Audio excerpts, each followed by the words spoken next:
Seguramente te habrá pasado en alguna ocasión. Vas al médico de cabecera para pedirle una analítica rutinaria porque llevas tiempo sintiéndote cansado, con menos energía, peor descanso, dificultad para perder grasa o simplemente porque quieres comprobar en qué estado de salud te encuentras y entonces el médico te solicita un hemograma básico, 4 parámetros bioquímicos generales y semanas después, cuando vuelves a la consulta con los resultados, te repite exactamente la misma frase de siempre: está todo bien. Ahora, cada vez que uno de mis pacientes me dice eso, lo primero que siempre me surge preguntarle es: ¿qué significa exactamente que está todo bien?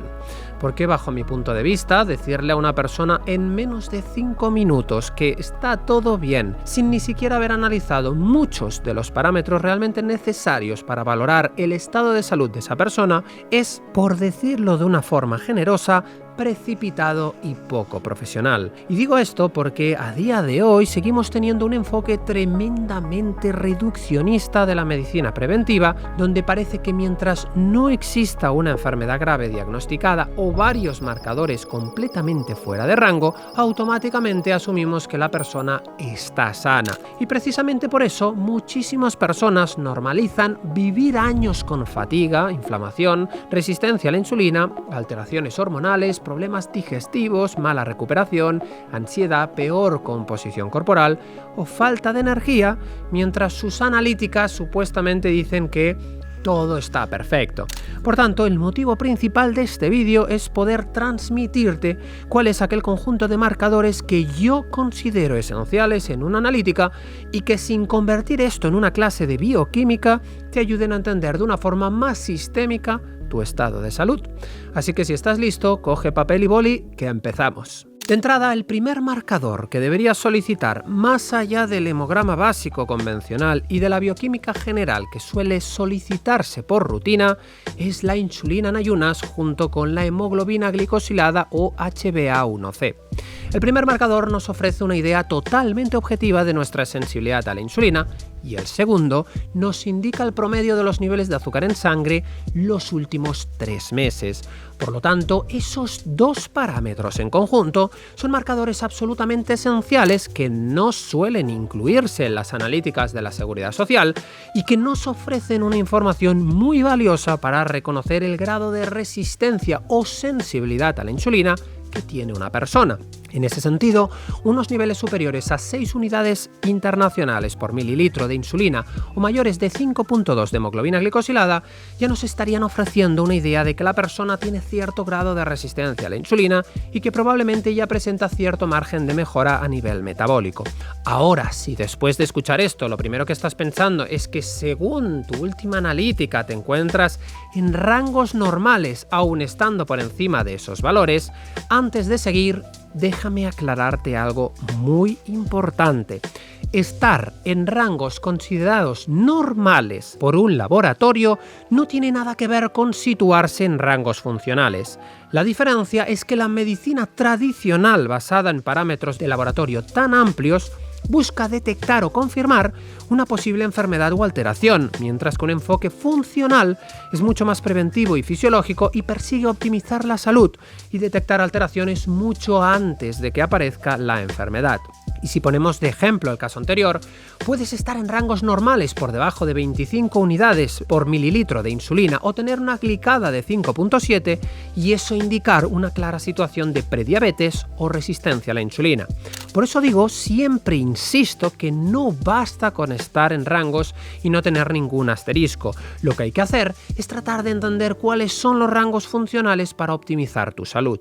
Una vez dicho esto, en segundo lugar, otros dos parámetros que considero absolutamente esenciales cuando buscamos valorar el estado de salud de una persona son la velocidad de sedimentación globular y la proteína C reactiva ultrasensible. El primero nos ofrece una idea bastante interesante del nivel de inflamación general del organismo, mientras que el segundo es uno de los marcadores más sensibles que existen actualmente para detectar la inflamación sistémica de bajo grado. Es decir, este tipo de inflamación silenciosa y mantenida en el tiempo, que muchísimas veces pasa completamente desapercibida, pero que fisiológicamente puede tener un impacto enorme sobre nuestra salud. Y esto es importantísimo entenderlo, porque a día de hoy sabemos que la inflamación crónica de bajo grado se encuentra estrechamente relacionada con prácticamente todas las enfermedades modernas. Por tanto, cuando una persona presenta niveles elevados de inflamación de forma mantenida en el tiempo, evidentemente eso nos está indicando que existe algún tipo de estrés fisiológico o desequilibrio metabólico que deberíamos intentar entender y luego corregir. Y nuevamente aquí aparece otro problema muy parecido al que acabamos de comentar anteriormente. Normalizar marcadores que fisiológicamente ya nos están diciendo que algo no va bien del todo, porque aunque muchos laboratorios puedan considerar normales determinados valores, bajo mi punto de vista, una VSG, una velocidad de sedimentación globular, debería idealmente mantenerse en rangos aproximadamente entre 2 y 5 y una PCR ultrasensible idealmente por debajo de 1 y desde luego nunca por encima de 3, ya que valores superiores suelen asociarse con un mayor grado de inflamación sistémica y también con mayor riesgo cardiovascular. Por eso digo siempre que una analítica no debería utilizarse únicamente para buscar enfermedades, sino también para detectar alteraciones fisiológicas mucho antes de que acaben convirtiéndose en un problema mucho más serio. Una vez dicho esto, en tercer lugar, otro parámetro que considero absolutamente imprescindible valorar es la vitamina D. Y no me refiero únicamente porque sirva para los huesos, como algunos dicen, como todavía se sigue repitiendo a día de hoy, porque como ya te he explicado en otro vídeo del canal, la vitamina D actúa muchísimo más como una hormona que como una vitamina convencional. Precisamente por eso influye directamente sobre el sistema inmune, la inflamación, la sensibilidad a la insulina, la salud ósea, la función muscular, el estado de ánimo e incluso sobre el riesgo de desarrollar múltiples enfermedades crónicas. El problema es que a día de hoy muchísimas personas viven completamente desconectadas de la luz solar natural, pasan prácticamente todo el día encerradas y además utilizan fotoprotector constantemente, y el resultado es que gran parte de la población presenta niveles insuficientes o directamente deficientes de vitamina D sin ni siquiera saberlo. Por eso, bajo mi punto de vista, unos niveles por debajo de 30 nanogramos por mililitro ya deberían hacernos pensar que existe un claro margen de mejora. Y personalmente considero muchísimo más interesante movernos en rangos funcionales más óptimos de aproximadamente entre 50 y 60 nanogramos por mililitro, especialmente cuando buscamos optimizar la salud, la inmunidad y el metabolismo. Una vez dicho esto, en cuarto lugar, otro marcador tremendamente interesante y del que todavía se habla poquísimo es la ApoB o apolipoproteína B. Y esto es importantísimo de nuevo entenderlo, porque a día de hoy seguimos obsesionados únicamente con el colesterol total o la lipoproteína LDL como si fueran los únicos marcadores importantes o fiables para evaluar el riesgo cardiovascular, cuando la realidad fisiológica es muchísimo más compleja. Para que lo entiendas de una forma sencilla, la ApoB nos ofrece una idea mucho más precisa del número total de partículas potencialmente aterogénicas que circulan por la sangre, es decir, partículas capaces de penetrar en el endotelio vascular y participar en el desarrollo de la aterosclerosis. Y además también deberíamos solicitar en conjunto otros marcadores como la lipoproteína A, que es un marcador de riesgo cardiovascular genético, el HDL, los triglicéridos, la OXLDL y muchos otros que ya te he compartido en otro vídeo del canal. Ahora, una vez dicho esto, en quinto lugar, otro marcador que considero tremendamente infravalorado es la homocisteína. Y sinceramente me parece increíble que todavía prácticamente nadie la solicite de rutina, porque la homocisteína nos ofrece una información muy interesante sobre procesos relacionados con la metilación, el estrés oxidativo, la inflamación y también el riesgo cardiovascular. Además, niveles elevados de homocisteína muchas veces están relacionados con déficits funcionales de vitamina B12, de vitamina B9 o de vitamina B6 incluso aunque esos parámetros aparentemente aparezcan normales en una analítica convencional. Precisamente por eso, desde una perspectiva funcional, lo ideal sería mantener la homocisteína en rangos relativamente bajos, aproximadamente de entre 6 y 8, y no normalizar valores elevados simplemente porque todavía están dentro del rango normal del laboratorio.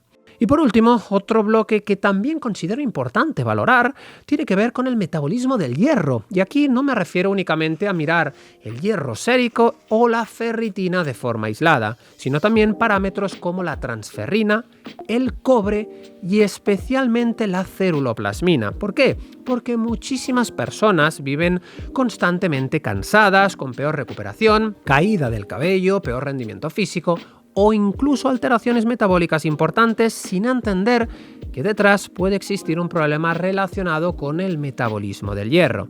Ahora bien, aquí aparece nuevamente otro error tremendamente frecuente: pensar que todo se reduce simplemente a la falta de hierro, porque no. El metabolismo del hierro es muchísimo más complejo que todo eso. De hecho, el cobre y la ceruloplasmina juegan un papel absolutamente esencial en todo ese proceso. ¿Por qué? Porque la ceruloplasmina, que es una proteína dependiente del cobre, participa precisamente en transformar y movilizar correctamente el hierro para que pueda ser utilizado de la forma adecuada por el organismo. Precisamente por eso, una persona incluso puede tener hierro acumulado o alterado, pero al mismo tiempo presentar síntomas compatibles con anemia o peor oxigenación celular si existe un déficit de cobre o una alteración en esta enzima. Por tanto, interpretar correctamente ferritina, hierro sérico, transferrina, cobre y ceruloplasmina en conjunto pueden ofrecernos una información tremendamente valiosa sobre el estado fisiológico real de una persona. Y sinceramente, este tipo de matices son precisamente los que marcan la diferencia entre simplemente mirar analíticas o realmente entender la fisiología humana. Por tanto, y en definitivo, espero que después de ver este vídeo hoy hayas entendido que una analítica no debería utilizarse únicamente para detectar enfermedades graves cuando ya están instauradas, sino también para identificar alteraciones fisiológicas muchísimo antes de que acaben convirtiéndose en un problema mucho más serio.